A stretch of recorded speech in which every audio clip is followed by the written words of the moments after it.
Hi everyone, welcome to the video. Today we're going to be starting off a little series that I'm calling Dungeons and Dragons and DoorDash. And it's possibly exactly what it sounds like. I'm running some DoorDash deliveries, and in the meantime I'm going to be playing D&D while we do it. I've set up the AI to be a little dungeon master for me. So, is it going to be the same as a human dungeon master? No, it is not. Is it going to be enjoyable? We'll see. Now, I will say a couple things to start off. The only reason I'm even considering doing this is I do have a car that has self-driving, which means I can take a little bit of my mental bandwidth and put it towards the D&D. And of course, you gotta interact with the phone when you want to talk. So I wouldn't do that if I was driving the car manually. But since I'm not, let's embrace the future. That's what I say. The setup of the campaign is I'm running a solo character, obviously. So I made a little level 1 fairy warlock. I don't have a lot of experience with warlocks. I played one, but really technically one half. I started off a character in a campaign as a druid, and due to events that happened during the game, I decided it made sense to multi-class into warlock, and that was fun. But it wasn't I wouldn't say a warlock. So we're gonna see what we can do with this. So expect a lot of edit cuts between when I can actually play and when I'm doing deliveries. But enjoy the scenery, enjoy the vibe. I'm just really here for a little chill slice of life, enjoyable experience. So the setup of the campaign is that my patron, whose name I've forgotten, my patron, Lord Finch. Yes, Lord Alistair Finch. That's the name. That's the name the AI came up with. We did a collaborative session 0 because I have no friends. So Lord Alistair Finch is my patron, and he runs an extra-dimensional curio shop. And the setup is he sends me out to go retrieve items from his collection that are borrowed and past due, have payments defaulted on, whatever the case may be. All right, take it away, Game Master. Welcome to the Whispering Wilds Repo Agency.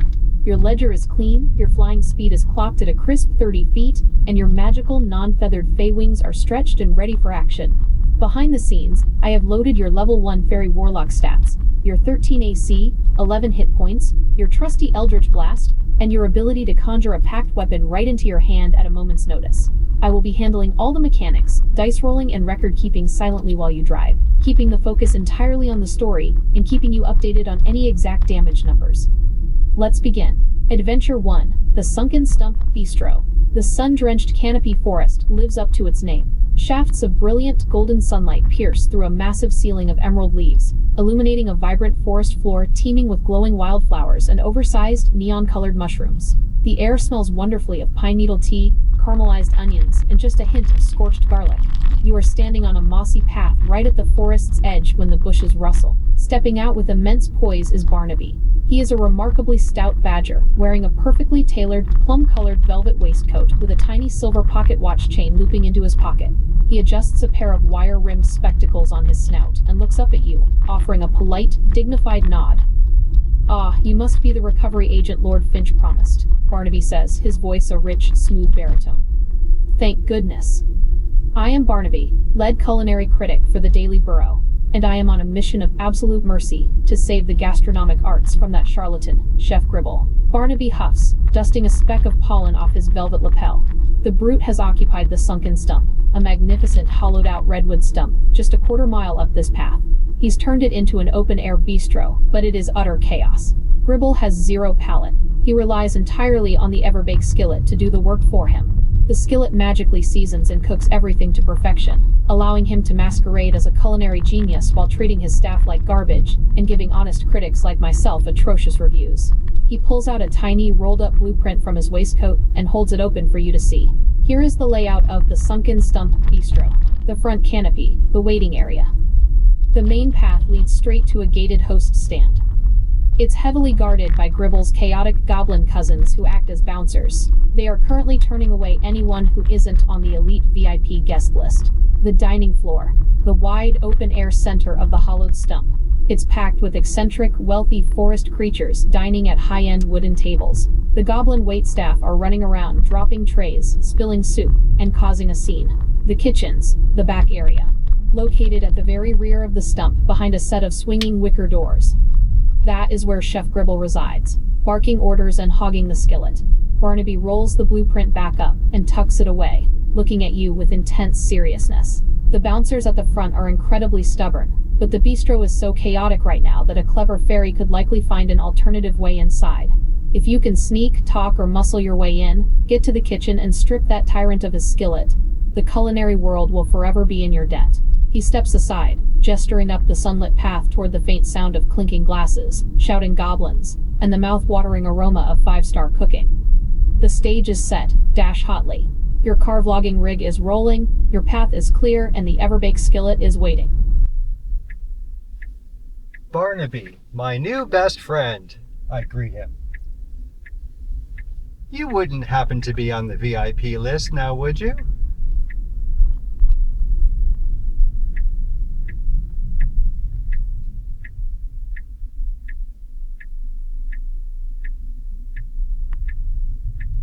Barnaby gives his plum-colored velvet waistcoat a crisp, dignified tug and looks up at you with a deeply offended sniff. Me? On his list? Barnaby scoffs, crossing his furry arms. Heaven forbid. I am a critic of unyielding integrity, dash. Chef Gribble banned me for life after I dared to point out that his signature truffle soufflé tasted less like a forest delicacy and more like a soggy boot. He tracks my scent. If I so much as step a paw near that host stand, his goblin bouncers will use me as a furry footstool. He lowers his voice to a conspiratorial whisper, his silver pocket watch chain jingling faintly. However, while I cannot accompany you, I did notice that the goblin waitstaff keeps slipping out of a small side door near the compost bins around the left side of the stump to sneak smoke breaks and throw away burnt pastries. Or, of course, if you happen to have a glamorous disguise or a very convincing lie up your sleeve, you might just bumble right past the front gate. You do have a certain vibrant charm about you. Up ahead, you hear a loud, chaotic crash of breaking plates, followed by a chorus of goblin cackling from the direction of the bistro. What's the plan, Dash? Are we heading for the front gate to try some smooth talking, scouting out that side door by the compost bins, or something else entirely?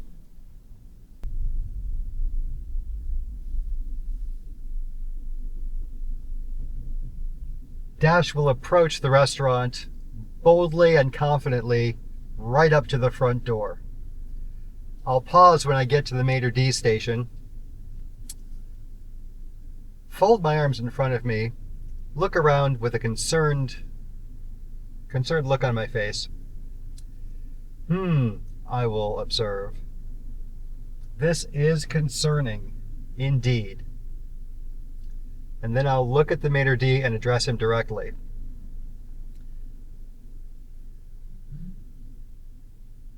As the lead restaurant inspector of the area, and then I'll flash open my waistcoat, prestidigitate a food inspector badge for him to briefly see before I close up my waistcoat again.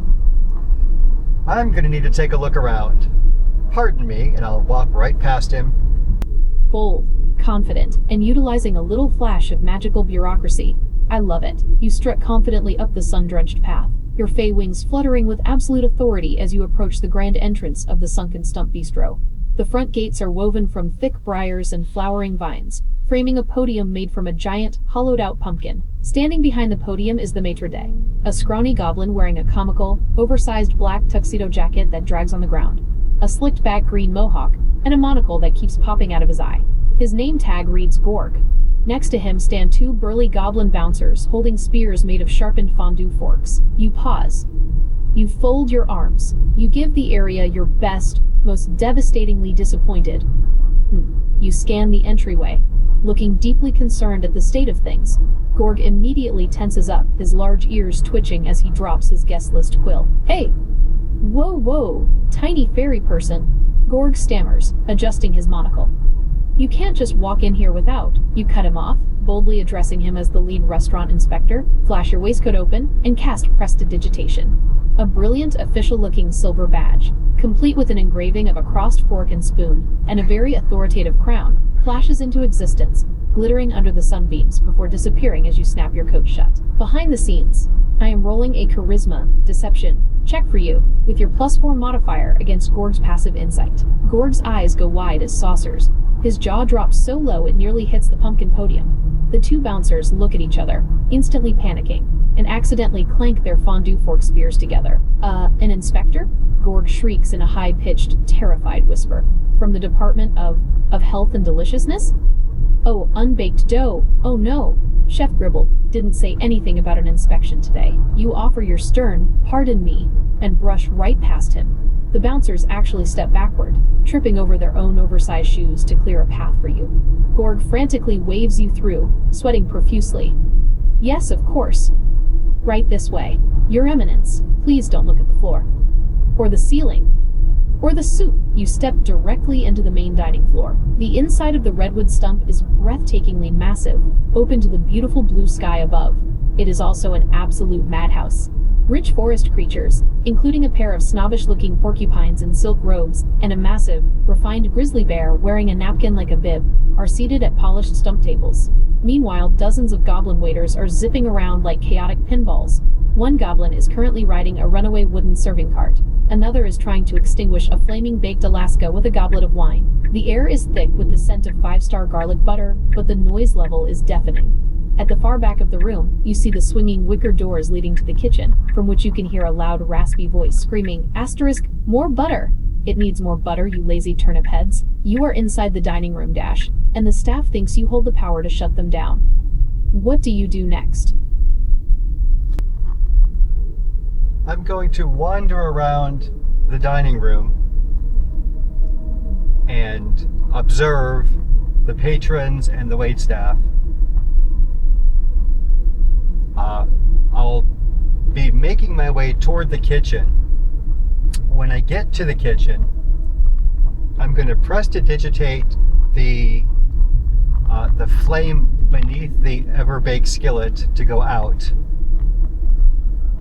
That's going to be step one. And I'll probably do this a few times while I'm investigating other areas of the kitchen, just to set the tone that things are about to go awry. I expect that Gribble will relight the fire, and that's okay, but we'll snuff it out a few times before proceeding with the next part of the plan. You stroll through the chaotic dining floor with an air of absolute, unimpeachable authority. You pull out an imaginary notepad, making sharp, exaggerated clicking noises with a non-existent pen whenever a goblin waiter trips over a chair or drops a breadbasket.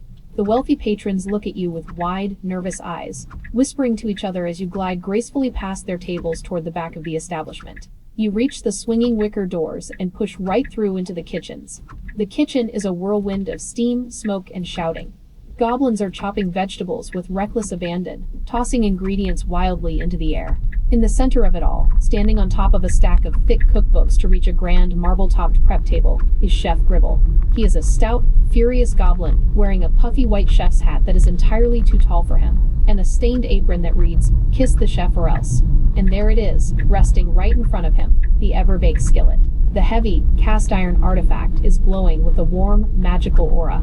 Inside it, a perfectly seared, hands-free ribeye steak is practically flipping itself, sizzling beautifully over a roaring magical flame leaping up from the stove burner beneath it. Move it, move it, Gribble bellows, waving a wooden spoon. The Duchess wants her steak medium rare, not charred like a chunk of coal. You blend into the background, stepping near a rack of gleaming copper pots. You subtly wave a finger, target the burner beneath the skillet, and cast prestidigitation to snuff out the flame. Instantly, the roaring fire under the skillet goes completely out with a soft poof. The sudden lack of heat causes the ribeye to stop sizzling. It just sits there, oozing juices onto the quiet iron. Chef Gribble freezes mid-shout.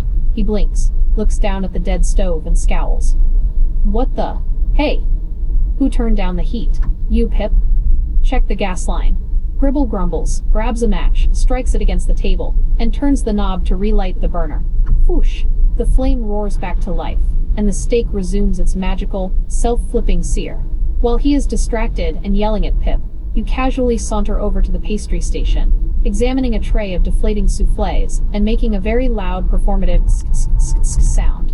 As Gribble turns his back to grab a handful of rosemary, you snap your fingers and cast prestidigitation a second time. Poof! The flame goes dead again. The steak stops sizzling. Are you kidding me? Gribble shrieks, his face turning an impressive shade of beet red. He slams his wooden spoon onto the counter.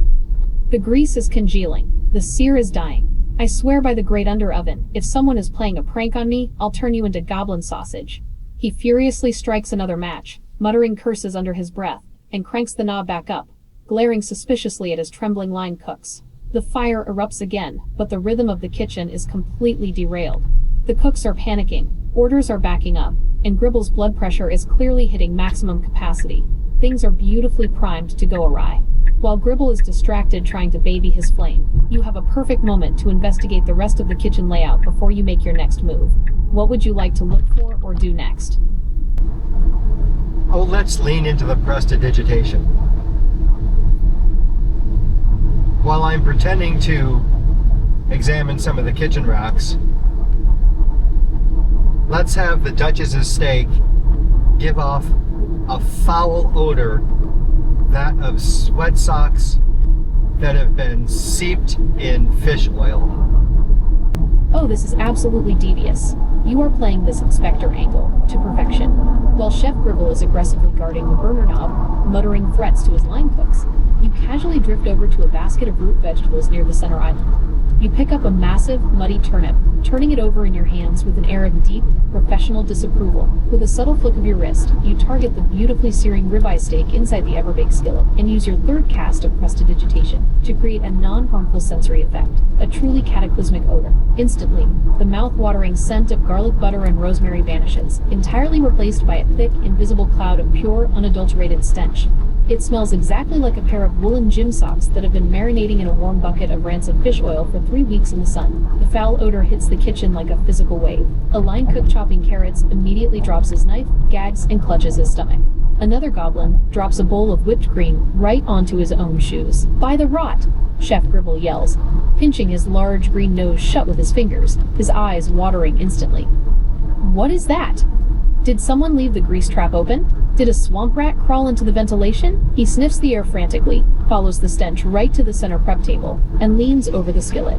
He takes one direct whiff of the sizzling ribeye steak and recoils so hard he falls backward off his stack of cookbooks, landing flat on his backside with a loud thud. The steak? Gribble shrieks, scramble crawling backward on the floor, his face twisted in utter horror. The skillet is cooking garbage. It smells like a dead whale's armpit. Pip! Smash! What did you put on that meat? The kitchen is in absolute hysterical shambles. The cooks are crying, Gribble is on the floor screaming at the skillet, and the swinging doors to the dining room are propped open slightly, letting that horrific fish sock smell start to waft out toward the wealthy patrons. You are standing right there in the middle of the panic, notebook in hand, looking like the ultimate harbinger of health code doom. Chef Gribble is completely vulnerable on the floor. What is your next move, Dash? I'm going to dramatically sniff the air and exclaim, by the rot! Who is in charge here?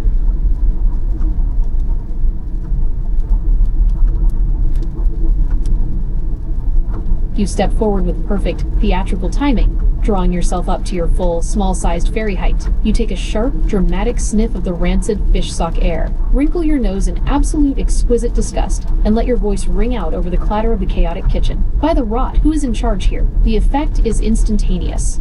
The shouting cooks freeze, parsnips and ladles hovering mid-air. Chef Gribble, still sprawled on the kitchen floor in his stained apron, looks up at you. His puffy white chef's hat has tilted completely over one ear, and his green face pales to an almost translucent lime color. He scrambles to his feet, dusting off his pants, and frantically trying to adjust his hat to look presentable, though he still looks entirely unhinged. I am. Gribble stammers, backing away from the putrid, smoking skillet, while attempting to put on a bravado that he absolutely does not possess right now. I am Chef Gribble, culinary master of the sun-drenched canopy. Who? What is the meaning of this intrusion? From behind him, Gorg the maitre d' pokes his head through the swinging wicker doors, trembling. Chef, it's the lead restaurant inspector, from the Department of Health and Deliciousness. They walked right past the bouncers. Gribble's jaw drops. He looks at your stern expression, looks at your imaginary notepad, and then looks back at the magically automated skillet that is currently radiating the foulest odor known to mortal kind. An inspector? Gribble squeaks, his voice cracking. He completely forgets about his tough guy act, and wrings his hands together, sweating profusely. Officer, Your Eminence, please. This is a localized anomaly. A spice interaction. A sabotage by a rogue line cook. The Sunken Stump Bistro maintains the highest standards of GAC. He cuts himself off, coughing as another wave of the fish oil stench hits him. The Everbake skillet sits right there on the counter, unattended, its magical aura humming, as it continues to cook the catastrophic ribeye. Gribble is totally on the defensive, terrifically intimidated by your sudden bureaucratic authority. How do you want to handle the tyrant now, Inspector Dash?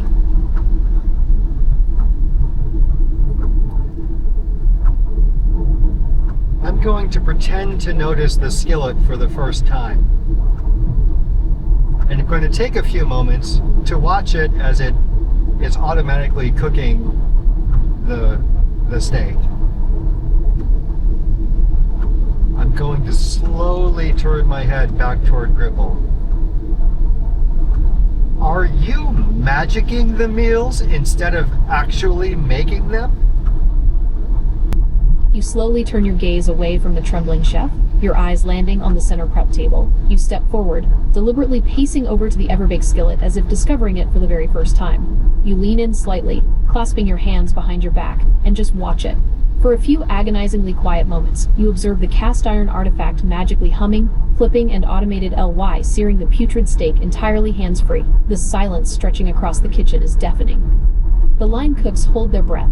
Gorg is practically sweating through his tuxedo jacket. Slowly, very slowly, you turn your head back towards Chef Gribble, pinning him with a cold, piercing glare. Are you magicking the meals instead of actually making them? Gribble flinches as if hit by an eldritch blast. He turns an even paler shade of green, his large ears drooping flat against his head. He opens his mouth to lie, looks at your unimpressed expression, and completely breaks under the pressure. Well, it's an automated culinary enhancement system. Gribble blubbers, throwing his hands up in defense. It's efficiency. It's modern gastronomy. The crowds love it. The porcupines out there pay hundreds of gold pieces for this. He takes a desperate step toward you, lowering his voice into a pathetic, whining plea. Look, Inspector Dash. Your Eminence, can we make a deal? A professional courtesy? If the Department of Health and Deliciousness finds out I'm using an unregulated minor cosmic artifact to run my entire kitchen, they'll shut me down. They'll strip me of my 5-star rating. I'll be back to roasting bog beetles over a campfire. He glances frantically around the kitchen, then back to you. What will it take to make this little inspection report disappear? A lifetime supply of garlic butter?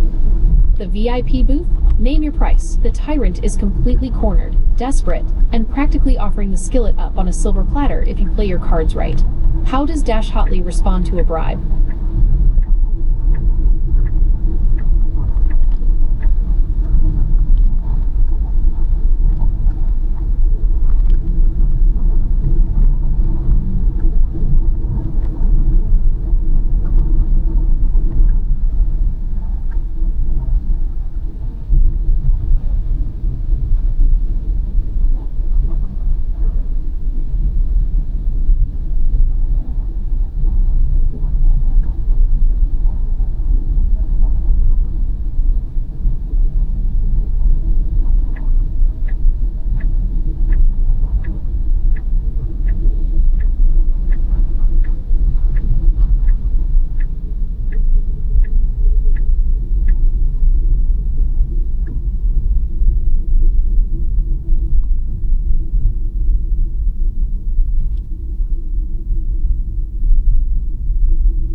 I'll give Gribble a disapproving look and reply with a then I'm going to hold my nose shut very elaborately and exaggeratedly and head over to the skillet to investigate it. Going to look at it from all possible angles, and then I'll turn back to Gribble and ask him, is this the Ever-Bake skillet by chance?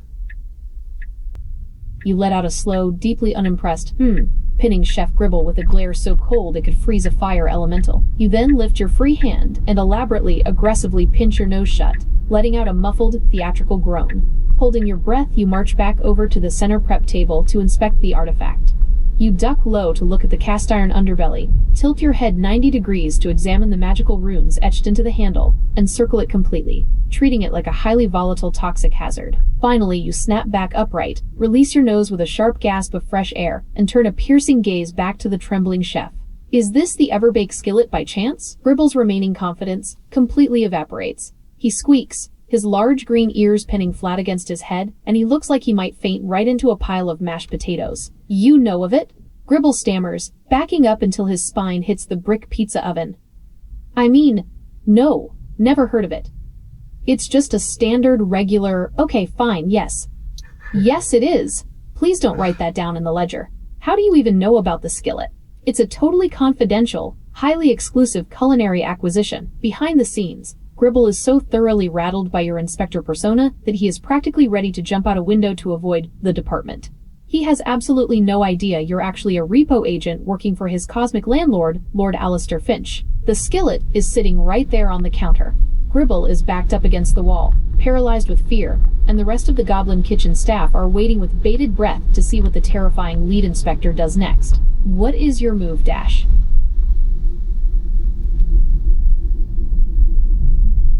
Every food inspector learns about this and other dangerous artifacts in Cuisine Artifacts 101. I can only assume, based on its behavior, that it has, in fact, completed its 17,000th meal, upon which, as everybody knows, the magic turns sour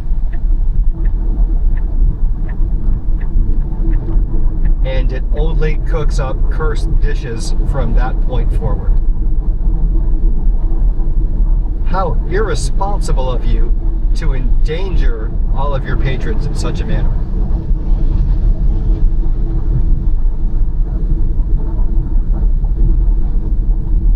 You deliver this absolute masterpiece of bureaucratic world-building with such fierce, unwavering confidence that Chef Gribble looks like he's about to have a total existential meltdown. Cuisine Artifacts 101? Gribble shrieks, his eyes bulging out of his green face.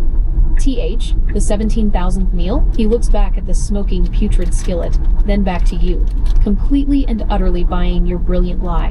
The line cooks behind him start murmuring in sheer terror, dropping their utensils. A curse, one whispers. I knew the fish socks weren't a spice interaction. Another gasps. 14,000. 15,000. Gribble mutters, frantically counting on his stubby green fingers, his face draining of all color. Oh, by the great burning oven, the math adds up. We have done thousands of meals. Cursed? It's cursed? He covers his face with his hands, weeping comically, as his giant white chef's hat falls off his head entirely. I didn't know, Inspector. I swear, on my grandmother's gravy recipe, I didn't know about the 17,000th meal rule. I'm not a tyrant. I'm just a guy who wanted a fast track to a Michelin star. What do I do? If the department finds out I've been serving cursed, sour magic food to the forest nobility, they'll lock me in the deep dungeons. They'll confiscate my spice rack. He drops to his knees, looking up at you with tear-filled eyes, wringing his apron. Please, Inspector Hotley. You have to help me. Is there a protocol for this? How do we safely dispose of a cursed culinary artifact? Can you take it away? Yes! Take it away before it morphs into a giant, flesh-eating mimic and swallows the whole restaurant. The skillet is sitting completely abandoned on the counter, still humming, waiting to be safely confiscated by the most brilliant repo agent the Whispering Wilds has ever seen. What is your closing move to secure the asset, Dash? As a kindness to all of those who rely on this establishment for their living wages, here's what I'm prepared to do. I will, in fact, take this cursed artifact away to have it properly taken care of.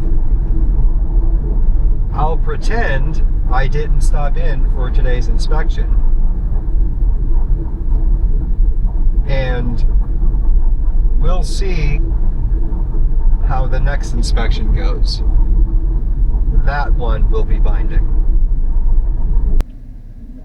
Chef Gribble looks up at you from the kitchen floor, his eyes wide with a mixture of profound terror and absolute weeping gratitude. Oh, thank you. Bless you, Inspector Hotley. Gribble blubbers, wiping his nose on his stained apron. A saint! You are a bureaucratic saint. Yes, please, take the cursed thing away before it poisons the whole canopy. He frantically waves his hands at his trembling line cooks. You heard the inspector. Nobody saw anything. The ledger stays blank. And turn off that gas line before the fish sock fumes choke us all to death. With the entire kitchen staff practically bowing in gratitude, you confidently march over to the center prep table. Using a clean kitchen towel to avoid touching the cursed cast iron directly, you snatch up the heavy Everbake skillet. The moment your fingers grip the handle, its magical warmth thrums against your hand, secured and ready to be delivered straight back to the infinite curio for Lord Alistair Finch. You tuck the skillet safely away, give Gribble one final, sharp warning nod about his next binding inspection, and stride out through the swinging wicker doors. As you walk back through the main dining floor, the wealthy patrons are still coughing and waving menus in front of their faces to clear the rancid smell. You breeze right past the pumpkin host stand, where Gorg and the bouncers salute you in sheer, terrified respect, and step back out into the beautiful, sun-drenched forest. A few hundred yards down the trail, Barnaby pops out from behind a massive patch of neon-colored mushrooms. He takes one look at the skillet in your hands, his jaw drops, and his silver pocket watch chain jingles as he claps his furry paws together in pure delight. Incredible. Absolutely brilliant, Dash. The badger squeaks in his rich baritone, adjusting his wire-rimmed spectacles. I don't know what kind of madness you just pulled off in there, but the smell wafting out of that stump was catastrophic, and Gribble looked completely ruined. You've saved the culinary arts and liberated a cosmic artifact in record time. Right on cue, a shimmering, swirling rift of violet and gold light cracks open in the middle of the forest path. The air suddenly smells like expensive cologne, old books and velvet. From inside the portal, the smooth, echoey, and aggressively fashionable voice of Lord Alistair Finch purrs across the breeze. Ah, Dash, my radiant little retriever. I see the kitchen was to your liking. Bring the skillet through, darling. It's time to balance the ledger. Adventure complete. Milestone leveled. You step through the portal, successfully handing off the Everbake skillet to your patron. Lord Finch is so utterly charmed by your health inspector ruse that he spends the next hour laughing and cataloging the artifact in the infinite curio. Because you completed your assignment with such spectacular style, creativity, and flair, you have officially hit your first milestone level up. Alright, that was the first adventure of Dash Hotley. I thought it was enjoyable. Hope you did too. Thanks for joining me on the journey. And we will post the next adventure when it happens. Thanks for riding along. Enjoy your day.